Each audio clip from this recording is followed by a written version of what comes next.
Katiwala po natin sa Diyos na buhay na sinigura natin.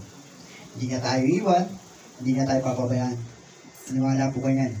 Nasa oras to, sa pagkakataon to, sa po natin ating puso, ang ating isip, ang ating tenga, sa pakikinig na salita ng Diyos. Handa na po ba lahat? Amen. Sige po. Palakpakan ko yan sa buhay ng ating Bishop Larry de los Santos. Una po sa lahat, pinapabot po namin ang taus-pusong pakikiramay sa pamilya Manlig. Lalo na po kay Kuya Joey na naandun po sa loob. Dalangin namin na mabigyan kayo ng pagkakataon sa Friday na makita si Ate Miriam. Kami naman po ay 2 araw po na nasa Laguna para sa Pastors and Workers Conference.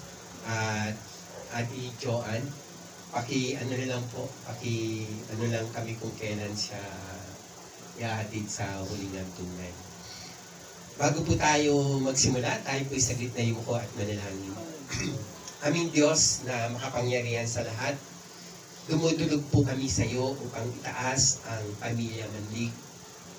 Sapagkat naniniwala po kami na kayo ang Diyos na kanlungan, kayo ang Diyos na aming matatakbuhan sa panahon ng aming kabagabagan.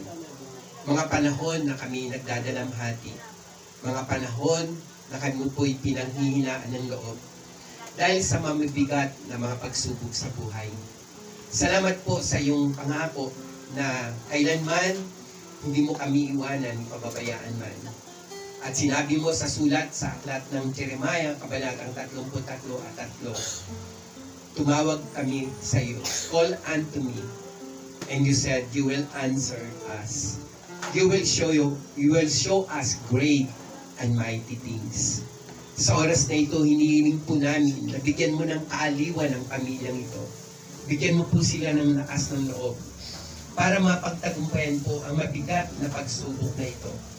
At hiningi po namin ng iyong mga salita ngayong gabi na kanilang mapapakinggan ay maging pong isang kalakasan ng bawat isa.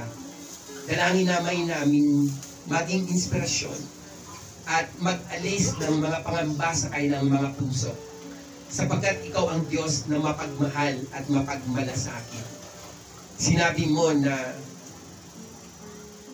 ipagkatiwala namin sa iyo ang lahat ng mga bagay sapagkat ikaw ang Diyos na nagmamalasakit sa amin. Yaon po ang sulat